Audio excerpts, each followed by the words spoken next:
Hello everyone, welcome back to Manassu Kannada vlogs. ಆಷಾಢ ಮಾಸದ ಶುಕ್ಲ ಪಕ್ಷದಲ್ಲಿ ಬರುವಂತಹ ಏಕಾದಶಿಯನ್ನು ದೇವಶಯನಿ ಏಕಾದಶಿ ಎಂದು ಕರೆಯಲಾಗುತ್ತದೆ. ಈ ದೇವಶಯನಿ ಏಕಾದಶಿಯು ಈ ಬಾರಿ ಯಾವ ದಿನ ಬಂದಿದೆ, ಈ ಏಕಾದಶಿಯ ವಿಶೇಷತೆ ಏನು, ಜೊತೆಗೆ ಚಾತುರ್ಮಾಸವು ಯಾವಾಗ ಆರಂಭವಾಗಿ ಯಾವಾಗ ಅಂತ್ಯವಾಗುತ್ತದೆ, ಅದರ ಮಹತ್ವವೇನು ಅನ್ನುವ ಸಂಪೂರ್ಣ ಮಾಹಿತಿಯನ್ನು ಇವತ್ತಿನ ವಿಡಿಯೋದಲ್ಲಿ ತಿಳಿದುಕೊಳ್ಳೋಣ. ಪ್ರತಿ ತಿಂಗಳು 2 ಸಲ ಏಕಾದಶಿ ಬರುತ್ತದೆ. ಒಂದು ಸಲ ಚಂದ್ರ ಕ್ಷೀಣಿಸುವಾಗ ಏಕಾದಶಿ ಬರುತ್ತದೆ, ಮತ್ತೊಂದು ಚಂದ್ರ ಪ್ರಬಲವಾಗುವಾಗ ಏಕಾದಶಿಯು ಬರುತ್ತದೆ. ಇದನ್ನೇ ನಾವು ಕೃಷ್ಣ ಪಕ್ಷದ ಏಕಾದಶಿ ಹಾಗೆಯೇ ಶುಕ್ಲ ಪಕ್ಷದ ಏಕಾದಶಿ ಅಂತ ಕರೆಯುವಂಥದ್ದು. ಈಗ ಆಷಾಢ ಮಾಸ ಇರುವುದರಿಂದ ಈ ಆಷಾಢ ಮಾಸದ ಶುಕ್ಲ ಪಕ್ಷದಲ್ಲಿ ಬಂದಿರುವಂತಹ ಏಕಾದಶಿಯನ್ನು ದೇವಶಯನಿ ಏಕಾದಶಿ ಅಂತ ಕರೆಯಲಾಗುತ್ತದೆ. ಜುಲೈ 25ನೇ ತಾರೀಕು ಶನಿವಾರದಂದು ಈ ದೇವಶಯನಿ ಏಕಾದಶಿಯು ಬಂದಿದೆ. ಏಕಾದಶಿಯ ತಿಥಿಯು ಪ್ರಾರಂಭವಾಗುವುದು ಜುಲೈ 24ನೇ ತಾರೀಕು ಶುಕ್ರವಾರ ಬೆಳಿಗ್ಗೆ 9:12 ಪ್ರಾರಂಭವಾಗುತ್ತದೆ. ಜುಲೈ 25ನೇ ತಾರೀಕು ಶನಿವಾರ ಬೆಳಿಗ್ಗೆ 11:34 ಮುಕ್ತಾಯವಾಗುತ್ತದೆ. ಸೂರ್ಯೋದಯದ ಸಮಯವನ್ನು ಗಣನೆಗೆ ತೆಗೆದುಕೊಂಡು ಜುಲೈ 25 ಶನಿವಾರದಂದು ಈ ಬಾರಿ ಆಷಾಢ ಮಾಸದ ಶುಕ್ಲ ಪಕ್ಷದ ದೇವಶಯನಿ ಏಕಾದಶಿಯ ಆಚರಣೆಯನ್ನು ಮಾಡಬೇಕು.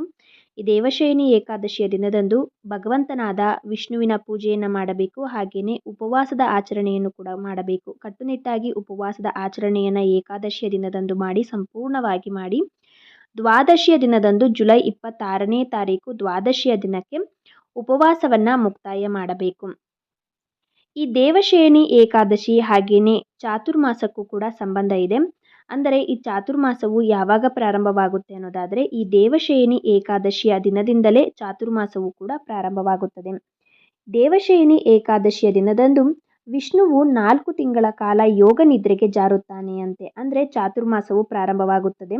ಹಾಗೆಯೇ ದೇವೋತ್ಥಾನ ಏಕಾದಶಿಯ ದಿನದಂದು ವಿಷ್ಣುವು ಯೋಗ ನಿದ್ರೆಯಿಂದ ಎಚ್ಚರಗೊಳ್ಳುತ್ತಾನೆ ಅಂತೆ. ಅಂದರೆ ಆಗ ಚಾತುರ್ಮಾಸವು ಮುಕ್ತಾಯವಾಗುತ್ತದೆ. ಈ ಆಷಾಢ ಮಾಸದ ಶುಕ್ಲ ಪಕ್ಷದ ಏಕಾದಶಿಯ ದಿನದಿಂದ ಚಾತುರ್ಮಾಸವು ಪ್ರಾರಂಭವಾಗಿ ಕಾರ್ತಿಕ ಮಾಸದ ಶುಕ್ಲ ಪಕ್ಷದ ಏಕಾದಶಿಯ ದಿನಕ್ಕೆ ಈ ಚಾತುರ್ಮಾಸವು ಮುಕ್ತಾಯವಾಗುತ್ತದೆ. ಈ ದೇವಶಯನಿ ಏಕಾದಶಿಯ ದಿನದಂದು ವಿಷ್ಣುವು ಯೋಗ ನಿದ್ರೆಗೆ ಜಾರುತ್ತಾನೆ. ಹಾಗೆಯೇ ಕಾರ್ತಿಕ ಮಾಸದ ಶುಕ್ಲ ಪಕ್ಷದಲ್ಲಿ ಬರುವಂತಹ ದೇವೋತ್ಥಾನ ಏಕಾದಶಿಯ ದಿನದಂದು ವಿಷ್ಣುವು ಎಚ್ಚರಗೊಳ್ಳುತ್ತಾನೆ ಅಂತೆ. ಈಗ ಗೊತ್ತಾಯ್ತಲ್ಲ ಚಾತುರ್ಮಾಸವು ಯಾವಾಗ ಪ್ರಾರಂಭವಾಗುತ್ತೆ ಅಂತ.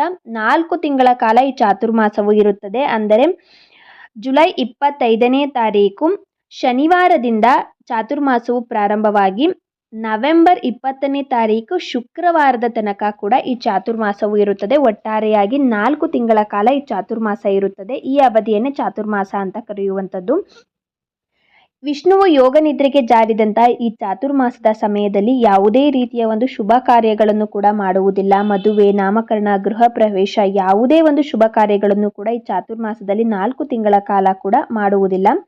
ಏಕೆಂದರೆ ಇದು ದಕ್ಷಿಣಾಯನ. ಈ ದಕ್ಷಿಣಾಯನ ಸಮಯವು ದೇವಾನುದೇವತೆಗಳಿಗೆ ರಾತ್ರಿಯ ಸಮಯ ಆಗಿರುತ್ತದೆ. ಉತ್ತರಾಯಣ ಹಾಗೆಯೇ ದಕ್ಷಿಣಾಯನ ಅಂತ ಇರುತ್ತೆ. ವರ್ಷದ 12 ತಿಂಗಳುಗಳಲ್ಲಿ 6 ತಿಂಗಳು ಉತ್ತರಾಯಣ ಬರುತ್ತದೆ, 6 ತಿಂಗಳು ದಕ್ಷಿಣಾಯನ ಬರುತ್ತದೆ. ಈಗ ಬಂದಿರುವಂಥದ್ದು ದಕ್ಷಿಣಾಯನ. ಈ 6 ತಿಂಗಳ ಕಾಲ ದಕ್ಷಿಣಾಯನ ಅಂತ ಕರೆಯಲಾಗುತ್ತದೆ. ಉತ್ತರಾಯಣದ ಸಮಯವು ದೇವಾನುದೇವತೆಗಳಿಗೆ ಹಗಲಿನ ಸಮಯವಾಗಿರುತ್ತದೆ. ದಕ್ಷಿಣಾಯನ ಸಮಯವು ದೇವಾನುದೇವತೆಗಳಿಗೆ ರಾತ್ರಿಯ ಸಮಯ ಆಗಿರುತ್ತದೆ. ಹಾಗಾಗಿ ಈ ದಕ್ಷಿಣಾಯನ ದೇವಾನುದೇವತೆಗಳಿಗೆ ರಾತ್ರಿಯ ಸಮಯ ಆಗಿರೋದ್ರಿಂದ ಯಾವುದೇ ಒಂದು ಶುಭ ಕಾರ್ಯಗಳನ್ನು ಕೂಡ ಮಾಡಬಾರ್ದು ಅಂತ ಹೇಳಲಾಗುತ್ತದೆ. ಅಂದರೆ ದೇವರ ಒಂದು ಆಶೀರ್ವಾದ ಅನ್ನೋದು ಆ ಶುಭ ಕೆಲಸಗಳಿಗೆ, ಶುಭ ಕಾರ್ಯಗಳಿಗೆ ಸಿಗೋದಿಲ್ಲ. ಆ ಕಾರಣಕ್ಕಾಗಿಯೇ ಈ ದಕ್ಷಿಣಾಯನ ಚಾತುರ್ಮಾಸದ ಸಮಯದಲ್ಲಿ ಯಾವುದೇ ಒಂದು ಶುಭ ಕೆಲಸ, ಶುಭ ಕಾರ್ಯಗಳನ್ನು ಕೂಡ ಮಾಡುವುದಿಲ್ಲ. ದೇವಶಯನಿ ಏಕಾದಶಿಯ ದಿನದಂದು ಹೇಗೆ ಏಕಾದಶಿಯ ಆಚರಣೆಯನ್ನು ಮಾಡಬೇಕು, ಪೂಜೆಯನ್ನು ಮಾಡಬೇಕು, ಉಪವಾಸವನ್ನು ಹೇಗೆ ಮಾಡಬೇಕು, ಯಾವ ಸಮಯದಲ್ಲಿ ಉಪವಾಸವನ್ನು ಮುಕ್ತಾಯ ಮಾಡಬೇಕು ಅನ್ನುವ ಸಂಪೂರ್ಣ ಮಾಹಿತಿಯನ್ನು ಮುಂದಿನ ವಿಡಿಯೋದಲ್ಲಿ ತಿಳಿಸ್ಕೊಡ್ತೀನಿ. ಈ ಮಾಹಿತಿ ನಿಮಗೇನಾದರೂ ಇಷ್ಟ ಆಗಿದ್ರೆ ಮನಸ್ಸು ಕನ್ನಡ ವ್ಲಾಗ್ಸ್ ಚಾನಲ್ಗೆ ಸಬ್ಸ್ಕ್ರೈಬ್ ಮಾಡಿಕೊಳ್ಳಿ.